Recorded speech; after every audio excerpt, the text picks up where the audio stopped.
What's up everybody, welcome to the video. I hope you're having a fantastic day. Today I'm here with the 2025 Mazda CX-50 Hybrid, the fully loaded Premium Plus trim. Mazda has sent me this to keep for an entire week so I can give you guys the most thorough review possible. So here are my thoughts on it. By the way, this is just a walk around. If you're interested in how this thing drives, I have a full in-depth test drive that I've already posted and I'll have that linked on the screen at the end of the video. So as always, we're gonna start this review here underneath the hood. What we have is a 2.5 liter 4-cylinder engine paired with 3 different electric motors. This is the same hybrid setup found in the Toyota RAV4. Puts out 219 horsepower, 163 pound-feet of torque, and that is paired with an eCVT and electronic all-wheel drive. 0 to 60 takes about 7.6 seconds. Fuel economy ratings are combined 38 miles per gallon. That's 39 in the city, 37 on the highway, and the capacity of the fuel tank is 14.5 gallons. So since it first came out 2 years ago, I've always been a fan of the CX-50. I like how they took the CX-5, they stretched it a little bit, made it a little longer, a little wider, and a little lower. It has much sportier proportions. The only thing I'm a little iffy on is the whole theme of it being, I guess, more rugged than the CX-5 with all the additional black cladding on the sides. Like, it's really thick, especially here on the wheel arches. I think it would look a lot better if it was just paint matched with that nice signature Mazda red. But I think it works, and I like how they blacked out the mirror cap to kind of match it. We do have LED turn signal indicators, and these are power folding on this Premium Plus. I like how they didn't overdo the chrome either. We just have a little bit here on the very back of the window trim, and we have this brushed chrome here on the top on the roof rails. I think that looks really nice, and it's a nice low profile roof rail too. Let's take a look here at the wheel and tire setup. This is a 19-inch wheel, two-tone aluminum alloy with gloss black on the inside. This is riding on Goodyear Eagle Touring tires. The size is 225/55. Also a really nice front end on the CX-50, this really wide grille. It's got gloss black inserts and this kind of dark shark gray surround. The headlights are very like BMW-esque, the way they used to look. So we got LED projector beams on the inside, and then we have those little daytime running lights that wrap around underneath. And the turn signal is down here below, and it has this nice kind of fading off effect. It's not just your typical blink on, blink off, so looks kind of high end. We do have functional air vents for aerodynamics there off to the side. And keeping with that rugged theme, it's all flat black on the bottom of the bumper. We do have a radar sensor right there, but notably missing, there are no parking sensors on the front. And now back in the rear, they kept it really clean, and the lights kind of mirrored the lights up front. So that shape of the tail light is similar to the daytime running light up front, and then the way the turn signal fades out is the same as the one up front. Kind of looks like it's flickering on camera, but I promise that's not how it looks in real life. It blinks on and then like gently fades off. But there is full LED lighting in the rear, LED reverse light there. Again, the bottom is more flat black. It's kind of a lot. And something that's interesting is that it is a hybrid, but we have dual chrome exhaust exposed at the bottom. Typically, hybrid vehicles hide the exhaust to make it, look more efficient, but I kind of like that they left them there because it doesn't take away from the look, And now heading back into the cargo area. It's a pretty big storage area for a compact SUV. So off on the left side, we do get a 12-volt and handles to drop the second row seats. We do have a nice LED light on the left side to illuminate the back at night. Underneath the floor, we do get a spare tire and some tools. A lot of vehicles forego spare tires nowadays, especially hybrids, so glad to see that's still there. With the second row seats up, you have 31.4 cubic feet of storage, and then after dropping them down, that expands to 56.3 cubic feet of storage. So now we are inside the 2025 Mazda CX-50 Hybrid, and there are some things I need to go over that I experienced this past week. So unfortunately, I have to report some very significant issues that I had with the infotainment system, specifically the Apple CarPlay. So as you can see, it is connected wirelessly. I have my old iPhone 13 here. So this is the iPhone 13 and it's running iOS 16. As you can see here, this is my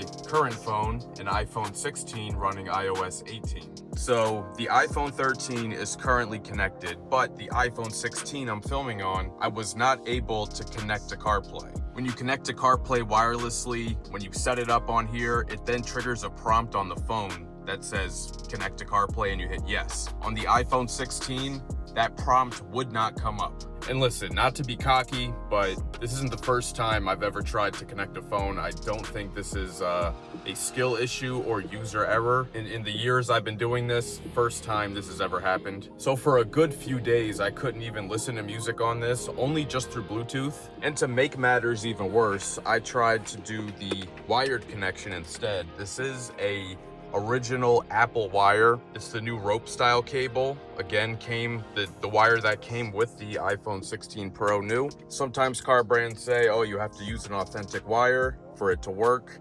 But even using this and trying to plug it in would not connect either. Then I thought, let me try my old phone, see what happens. Connected right away, no issue. And every time I get in the car now, when I bring this phone with me, start the car, connects right away. So I can't say it was like a complete loss for the week, but I don't know what that means for, people that have newer iPhones or have the software updated on their phone. It could be a one-off issue with just this particular car I have. I haven't tried it on any other Mazda products, so I can't really say, oh, this is definitively a common issue. I don't know that, but this has been my experience with it. But okay, with that part out of the way, let's go over the rest of the interior, which is actually pretty nice. So Mazda has a reputation for having interiors that are more premium and basically a class above its competition. And well, let's look into that. So starting with the material quality, there's a lot of nice soft leather, like right here on this lower part of the dash. It's got nice stitching. It's very soft. Even like the plastics on the upper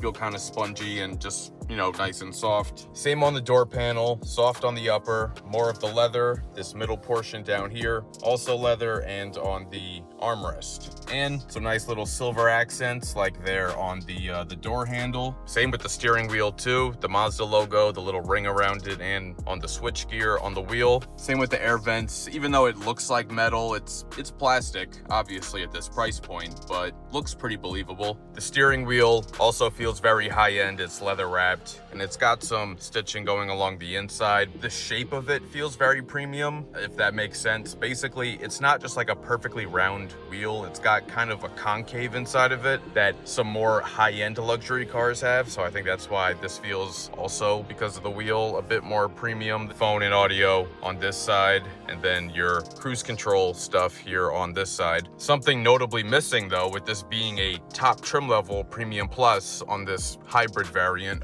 no heated wheel. That is something I think would make sense to have on this, but the wheel does not have a heat function. And then up here, the gauges, that's another area I think is lacking. This should be a full screen digital gauge cluster, but it is not. It's very limited information that it can show. So you have 3 different gauges, and in the middle, the speedometer, while it is digital, so like if I turn the car off, you can see it has a display on the inside. Let me turn it back on.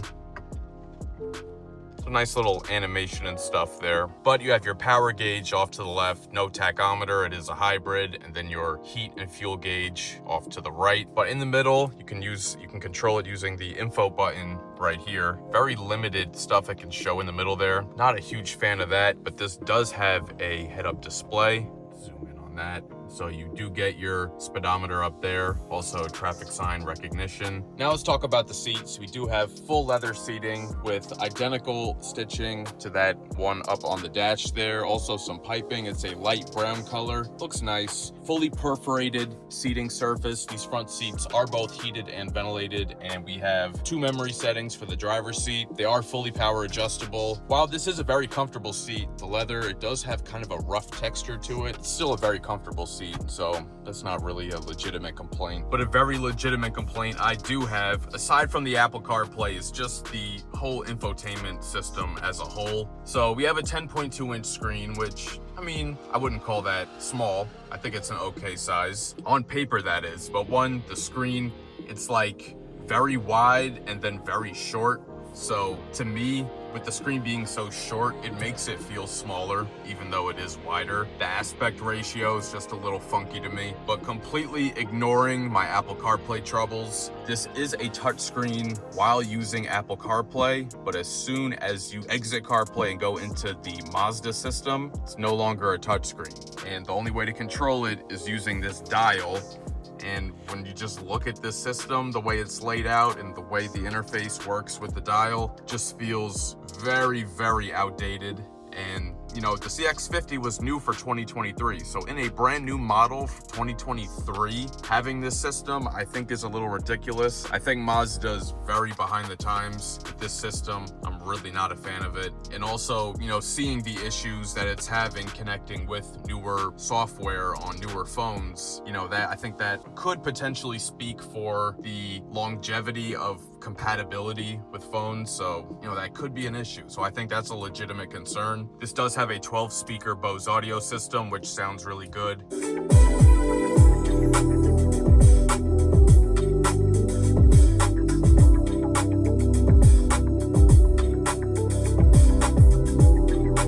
So a big plus in my book down here, we have the AC controls as all physical buttons, and they're all just located right here. No touch sensitive controls. Everything's laid out well. Dual zone climate, and you can sync them together, and then the heated and ventilated seats. So set up good there. Down below, we got a 12 volt right there. Small little storage area. You can put your phone there if you're not using the wireless charger, which is all the way over here. I don't think it's the best place to put it. One, because it's, you know, tucked underneath the armrest here on the center console, but also this isn't even like a plus model or a Pro Max or anything. It's just a normal size phone, and it doesn't even fully fit.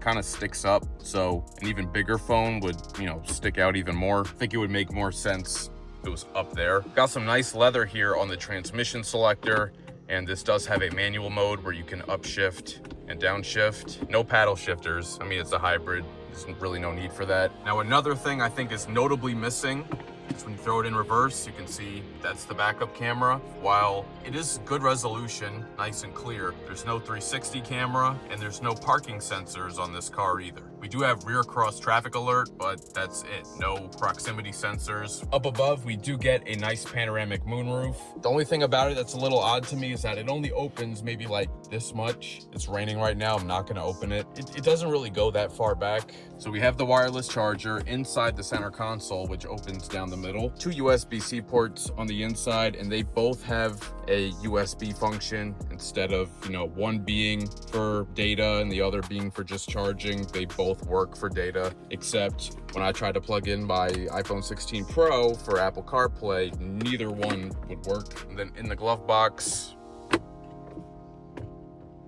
interesting. Not the biggest, but decent size. So now I'm in the back seat right behind where I'd have the driver's seat adjusted for myself at 6 feet tall, and I'm kind of surprised. There's not really any room to spare, maybe about like 1 inch. And I typically have my seat forward, I think more than like the average person. I like to be closer to the wheel. So not really any room to spare. Let's see, down below we have 2 air vents and 2 USB-C ports for charging. And then over here on the door panel, I'm very surprised to have completely hard touch here on the upper. It is soft here in the middle and on the armrest, and also no heated seats in the rear either for a top trim level midsize SUV. Normally, I think we come to expect that, but yeah, hard. So surprised by that. And because the proportions of this car are kind of like wider and lower, headroom isn't great either. Also maybe about 1 inch to spare there. And then in the middle, we have nice armrest, very soft on the armrest, 2 cup holders. MSRP of this 2025 Mazda CX-50 Hybrid Premium Plus with all its options is $42,065. Big thank you to Mazda for sending me the CX-50 Hybrid to keep for an entire week so that I can give you guys the most thorough review possible. Let me know your thoughts on the CX-50 Hybrid down in the comments. If you enjoyed this video, please share with a friend and subscribe. It'll really help the channel grow. Hit the notification bell so you don't miss any new videos. And be sure to follow @Optical Automotive on TikTok and Instagram, and check out the page on Facebook. Thank you so much for watching, and I'll catch you guys later.